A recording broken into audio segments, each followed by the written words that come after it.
Olá, pessoal! Hoje vamos falar sobre um assunto que tem gerado bastante discussão no cenário político e econômico brasileiro.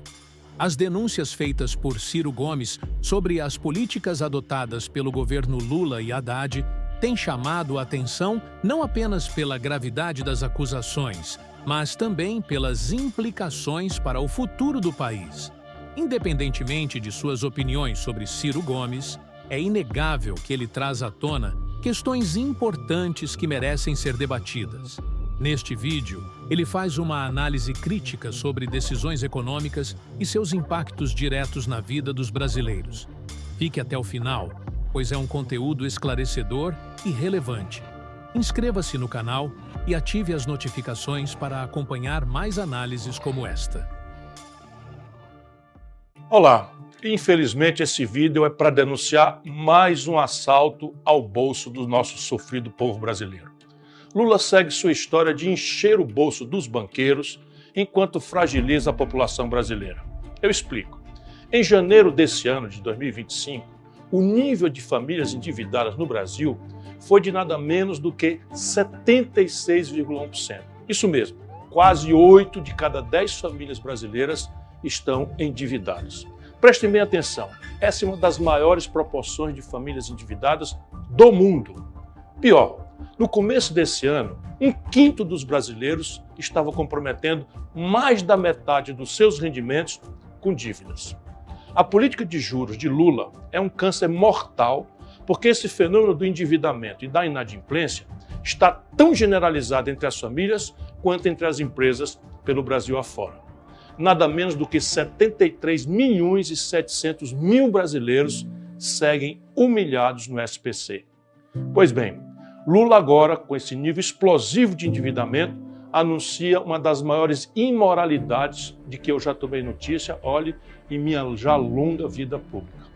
Ele vai estatizar os riscos dos empréstimos consignados dos trabalhadores da iniciativa privada, no mesmo passo em que, desavergonhadamente, deixa frouxo, livre para os bancos cobrarem a taxa de juros que bem entenderem e quiserem. Isso é a cara do PT.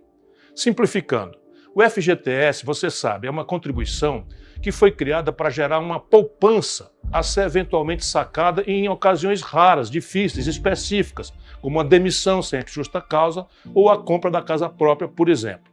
O FGTS é, portanto, um estoque de poupança popular que foi vinculado principalmente ao financiamento de moradia para o povo e saneamento básico para as periferias. Mas na contramão da história, Lula e sua banda de pelegos partiu para privatizar de forma vil esse fundo também. Pior, o dinheiro vai parar no bolso insaciável dos banqueiros de novo. Pelas regras que Lula está ditando, um trabalhador da iniciativa privada vai dar parte substantiva do seu FGTS para o cartel dos bancos.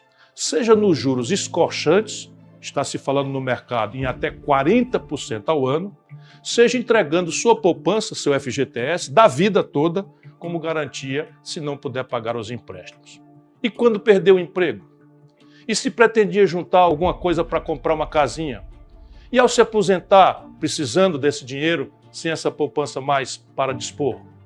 Nos serviços públicos, nos servidores públicos, há uma espécie de conselho vigiando essa esculhambação dos créditos consignados. Entre os aposentados, também. Num e no outro, há um teto para os juros. Segundo o levantamento do Procon de São Paulo, trabalhadores da iniciativa privada podem pagar mais do que o triplo da taxa de juros cobrada dos aposentados do INSS, que já é uma barbaridade. Para os aposentados, a taxa máxima de juros, barbaridade, para o consignado é de 1,8% ao mês. Isso dá quase 30% ao ano. O teto, portanto, permitido por lei. Mas para os trabalhadores das empresas privadas, a taxa pode chegar até, sente-se aí bem, 6,49% ao mês. Isso dá mais de 100% ao ano. Não existe nada parecido no mundo com esta selvageria de agiotagem agora oficializada pelo senhor Luiz Inácio Lula da Silva. Por que Lula está fazendo essa entrega tão vergonhosa? Por cima da mesa, o pretexto é expandir o crédito e o consumo. Estes mesmos, crédito e consumo, que o seu Banco Central atua selvagemente para conter e restringir via a maior taxa de juros do mundo. Numa situação e na outra dessa aparente contradição, pula a resposta: o ganho sem limites do cartel dos bancos. Eu fico pensando em quanto terá sido a enorme propina para que essa imensa negociata seja anunciada. Vocês acham exagero? É que vocês não sabem, como eu, como é que nasceu o mensalão. Foram os paus mandados de Lula vendendo o cadastro dos aposentados do INSS para o Banco Rural.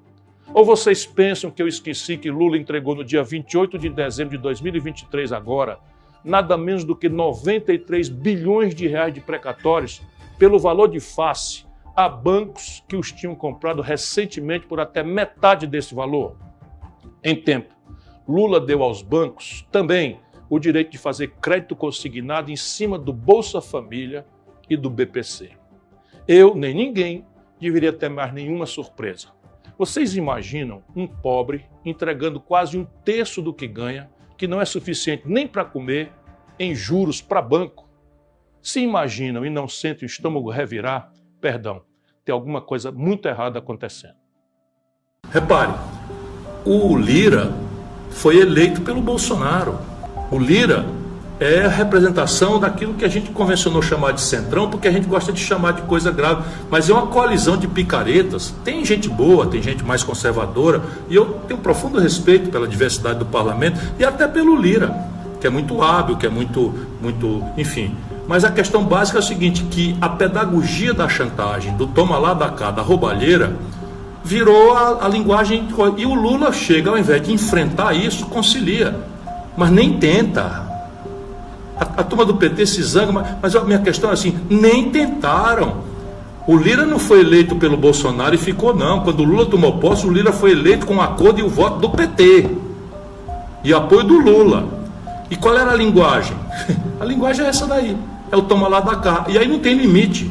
O Lula fez espalhar na mídia amestrada do Brasil que vetou 5,3 bilhões de reais de emenda de comissão e que a razão do Lira estar aborrecido é porque ele vetou isso. É mentira, ou a pior das mentiras, escrevi na newsletter, a meia verdade.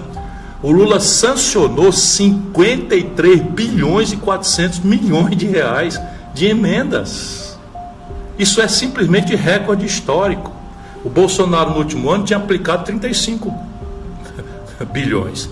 35 bilhões e nós esculhambamos isso.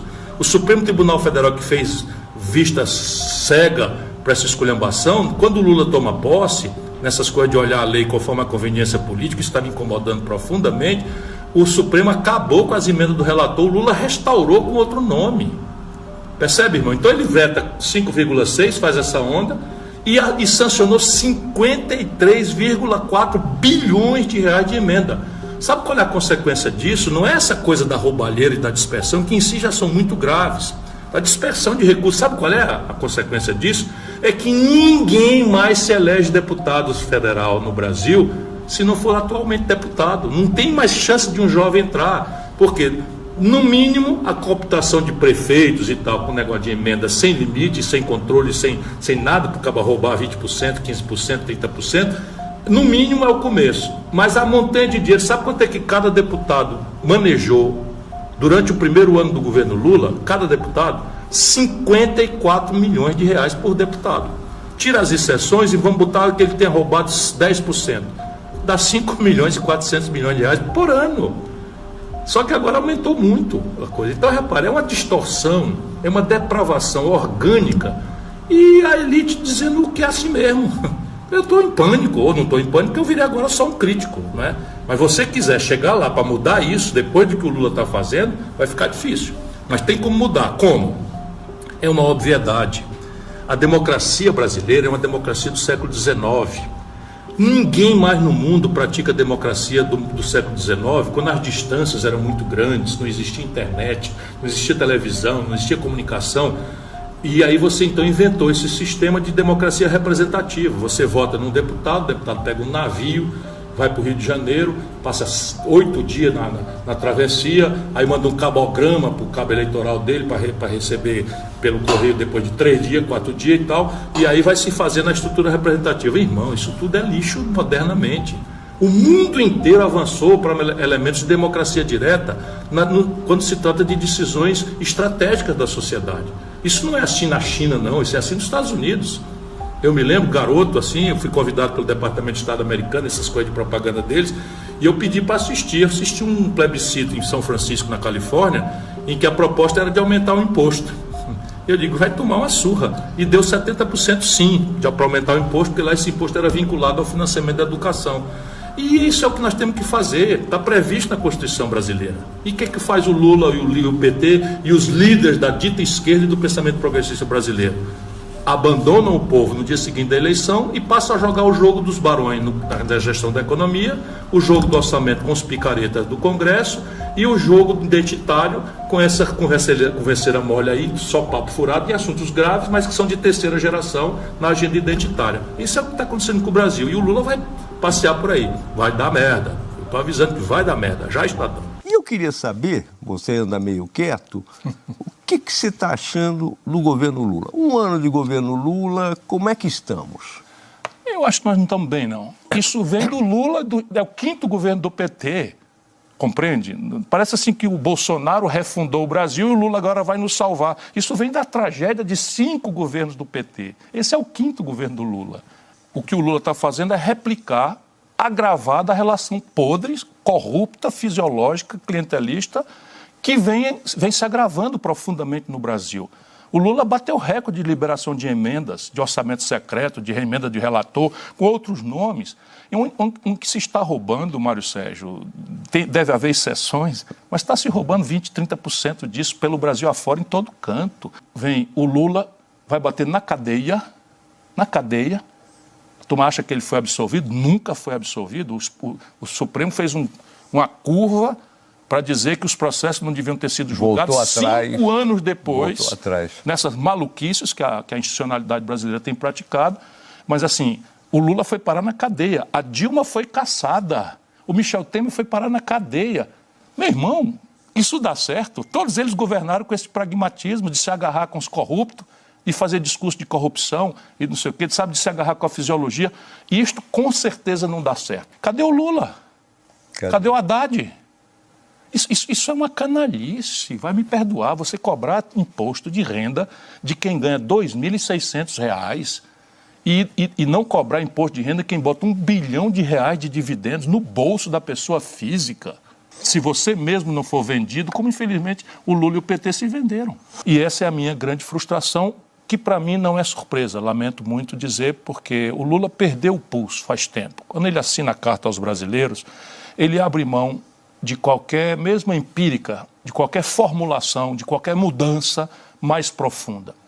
E acredita que vai dourar a pílula da perversão econômica brasileira, da nossa tragédia social, da nossa tragédia nacional como um país decadente, sob o ponto de vista, vamos dizer, dos padrões de superação da nossa deseducação, dos padrões nosso padrão de saúde, dos padrões do nosso comportamento tecnológico, na nossa maturidade tecnológica. Tudo isso o Brasil está em decadência franca.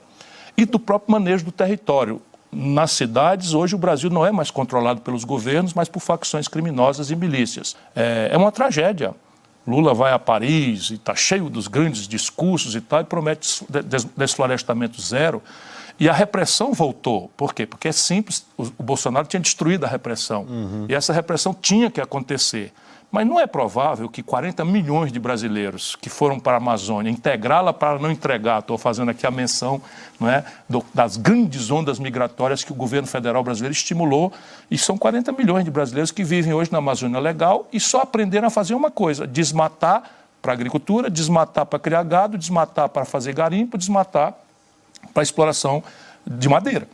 Enfim, portanto, sem querer incompridar muita conversa, eu vejo muito mal os rumos do Brasil. Mas assim, e qual é a linguagem? Não, a linguagem é orçamento secreto, lá atrás é emenda com roubalheira, com dispersão de recursos que já são poucos e tal. Era assim, aí como é que está? Igual, só que aumentou muito o volume. Ao invés de eu comparar as coisas com o passado, eu comparo com a promessa que foi feita, e está muito longe de ser atendida, e comparo também com as condições objetivas de fazer diferente. E eu sei que podia ser. Isso você não acha um caminho razoável? Acho. Só que é mentira. Por quê? Por quê? Porque o Haddad não propôs uma única providência, uma sequer, que de fato taxe os mais ricos no Brasil. Não, é lá fora, fundo de quem tem Não, fundo. não, nem isso. É quem tem fundo. Mas repare, vamos lá, eu sei o que você está falando, é porque a carga de propaganda do governo é essa. Então, os fundos exclusivos sempre pagaram imposto no Brasil. Pagavam 15%. Com o Haddad, só que era uma vez por ano. Agora, com o Haddad, reduziu para 8% em 6 meses. É uma fraude. Ele reduziu os impostos sobre os fundos exclusivos. Lá fora, todo mundo está pensando pela propaganda que eles vão cobrar sobre o patrimônio estocado dos endinheirados brasileiros que botaram dinheiro lá fora. É mentira. Eles vão cobrar uma fração mínima que eu ainda quero apurar. Como é que vão fazer isso processualmente, porque isso está hospedado em paraísos fiscais. Só sobre o rendimento. Lula está buscando ser um popstar, uma celebridade internacional, a falar bobagem em assuntos extremamente delicados e complexos, como foi o caso da Ucrânia. Eu fui dar uma palestra no Parlamento Europeu, eu cheguei lá no dia seguinte que o Lula tinha circulado para lá, o que eu ouvi me obrigou a defender o Lula. Lá fora, de tanta bobagem que o Lula falou, sabe, dizendo para cada ouvido o que ele queria ouvir sobre a questão da Ucrânia. E aí, Gaza, não sei o que e tal. Outro dia eu perguntei na minha newsletter, eu escrevo uma newsletter semanal, eu perguntei, cadê o pacificador, o mediador Lula, para 14 conflitos sangrentos que estão acontecendo na África? Sim, vamos conversando. Eu acho um desperdício você não estar fora do jogo político. Mas, eu vou seguir lutando, mas disputar a eleição não quero mais não. Tá certo. Essa foi a análise apresentada por Ciro Gomes, que, como sempre, divide opiniões. Independente de concordar ou não com ele, é importante refletir sobre os pontos levantados. A situação econômica do Brasil, especialmente em relação aos juros altos, endividamento e decisões fiscais, afeta diretamente o bolso de todos nós. Muitos desses temas ainda não estão sendo amplamente discutidos na mídia tradicional, o que torna essa abordagem ainda mais relevante. Se você concorda que esses assuntos precisam ser debatidos, deixe seu like e compartilhe este vídeo para que mais pessoas possam se informar. Inscreva-se no canal para receber novos conteúdos que ajudam a entender melhor o que está acontecendo no país. Juntos, podemos buscar soluções e exigir transparência. Até o próximo vídeo.